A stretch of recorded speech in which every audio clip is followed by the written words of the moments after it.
Қайырлы күн баршаңызға. Бүгін мен сіздермен фаршпен жасалатын пиццаның рецептімен бөлісемін. Өте дәмді, колбаса жемейтіндерге арналған пицца. Қамыры да, несі де бәрі күшті үлбіреп пісетін үлпілдек пиццаның рецептімен бөлісемін. Менің каналыма тіркеліп, лайк, комментарий жазып кетіңіздер. Бұл пицца колбасаны ұнатпайтындарға арналған. Алдымен біз қамырға, яғни апарасын дайындаймыз. Ол үшін бір қасықтай, яғни толтырып алған жоқпын, бір қасық толмайтын дрожжи алдым. Оған азғантай шым тұз салдым. Және 1-2 қасық кішкене шай қасықпен қант салдым. Содан кейін жылы сүтті құйдым. Яғни жылы болғаны дұрыс сүттің. Апарамыздың, яғни қамырымыздың көтерілуіне жақсы, бұл жылы болғанына жақсы. Және азғантай ұн қосып отырамыз. Қатты көп қосуға болмайды, көбірек азғантайдан ғана қосып отырып, біздің мынандай осындай апарамызды дайындаймыз. Яғни қамырымызды мінекей аз-аздан салып отырсаңыздар болады. Бірден салсаңыздар арасының бәрі ірі болып, яғни дұрыс неғылмауы мүмкін. Бірікпеуі мүмкін басы. Осылай болғаннан кейін апарамызды алып қойдық. Мінекей енді 10 минуттан кейін апарамыз күшті болып көтеріліп шықты. Мінекей осы апарамызды енді қамырымызды бастыратын, яғни пиццамыздың қамырын дайындайтын ыдысымызға құйып алдық. Осыны ыдысқа құйып алғаннан кейін аз-аздап енді ұнымызды саламыз. Яғни ұнымыз осы жаңадай қамырымыз өте не болып кетпеу үшін, қатты болып шықпас үшін пиццамыздың қамыры, сол үшін көп неғылмаймыз, қамырды көп салмаймыз.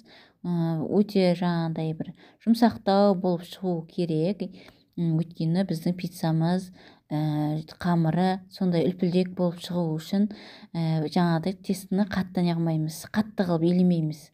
Мінекей осылай қолымызбен асықпай елеп аламыз. Яғни мінекей мен азғантай суды құйдым, яғни жылы суды құйып отырып, азғантай қамырды осылай бастыра бастадым. Яғни қолыммен еледім. Мінекей қолыммен осылай елеп алдым. Енді қолымызға жабыса бастады бұл қамыр.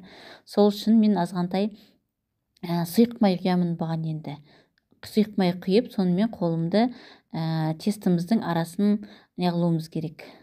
Яғни тесті қолымызға жабыспау керек. Азғантай сұйықмай қолыма құйып алдым. Мінекей осылай құйып аламын да. Бұсыны енді неғылуымыз керек, араластыруымыз керек. Ол үшін қолдарыңызды салып, арасына осылай араластырып аласыздар. Яғни біздің сұйықмайымыз араласып кетуі керек қамырымыздың арасына. Осылай қолдарыңызбен араластырып аласыздар. Сонда біздің жаңағы құйған сұйықмайымыз арасына сіңіп кетеді, май арасына сіңіп жақсы болады. Мінекей қаттылау қылып қамыр илеген жоқпын. Қамырымызды жұмсақтау қылып иледім. Міне шамалы қолға жабысыңқырап тұр екен. Сол үшін аздап сұйықмай құйып неғылмай алдым. Жаңағы жабыспайтындай қылдым да, сыртына ішіне араласып кетті сұйықмайымыз. Бұл да қамырымыздың жұмсақ болуына да себебі бар. Өйткені сұйықмай аздап қамырымызды жұмсақтау қылады. Сол үшін мінекей осылай қолыммен жасап алдым барлығын. Енді осы қамырымызды алып қоямыз. Одан кейін сұйықмай құйдым ыдысыма, яғни қазанға сұйықмайды құйдым қызып тұрған қазаныма. Одан кейін сиыр етінен фаршын тартып дайындап алдым алдын ала. Блендермен тарттым мен, өте оңай әрі жылдам тартылады. Сөйтіп сіздер де солай көрсеңіздер, блендер болса солай жасасаңыздар болады. Яғни мен де бұны да көп салмадым. Біздің қамырымызға жететіндей қылып фаршымызды жуанмен қосып қуыра бастадым. Қызып тұрған қазанда, яғни алдымен сұйықмайды құйып, сол қызып тұрған қазанымызда осылай фаршымызды қуыра бастаймыз.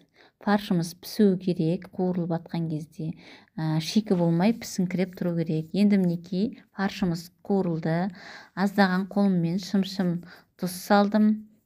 Содан кейін кішкене паприка салдым, дәмін әрі қызарып тұру үшін, әрі дәмі келу үшін кішкене ғана жарты қасықтай салсаңыздар жарайды.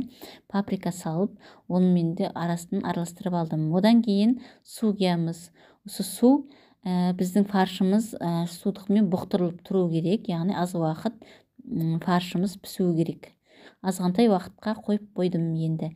Осыдан кейін қамырымызды алдым, фаршымыз дайын, міне оны салқындатып қойдым. Қамырымызды алып пергамент қағазына төседім. Пергамент қағаздың астына сұйық май жағып алдым, чтобы қамырымыз жабысып қалмас үшін сұйық майды жағып алдым.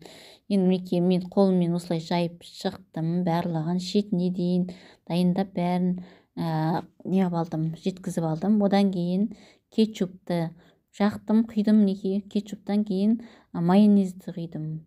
Оның үстіне, яғни біз қазір кетчуп пен майонезімізді қосып араластырып, яғни сіздер алдын ала араластырып бір ыдысқа араластырып алсаңыздар да болады. Мен бірден құйдым да осылай қасықтың көмегімен барлық шетіне жеткізіп тұрып жая бастадым, яғни кетчуп пен майонезімізді араластырып. Негізі бір ыдысқа араластырып алсаңыздар да болады кетчуп пен майонезді. Ашылау болады керек десеңіздер, кетчуп ашылау кетчупты пайдалансаңыздар болады. Осылай барлық жеріне жеткізетіндей қылып, бәрін біркелкі араластырып шығамыз. Кетчупымыз аздау десеңіздер, яғни қып-қызыл болып тұру үшін тағы да кішкене себуге болады. Одан кейін осының бетіне азғантай сыр алдым, салдым, мінекей үгітіп алдым да, сырымызды үгітіп алып, яғни ірімшігімізді содан кейін бетіне септім. Одан кейін мінекей жаңағы пісіріп алған фаршымызды, соның бәрін осылың бетіне әдемілеп ыңғайлап жаямыз. Яғни қасықпен жаймақ болып едім, бұған қасықпен ыңғайсыз болды, сол үшін қолыммен барлығын біркелкі етіп қамырдың үстіне жайып шықтым, яғни салдым бәрін біркелкі қылып, барлық жеріне жететіндей қылып. Осылай салып шығасыздар, жаңағыдай етті, фаршты барлығын қалдырмай салып шықтым.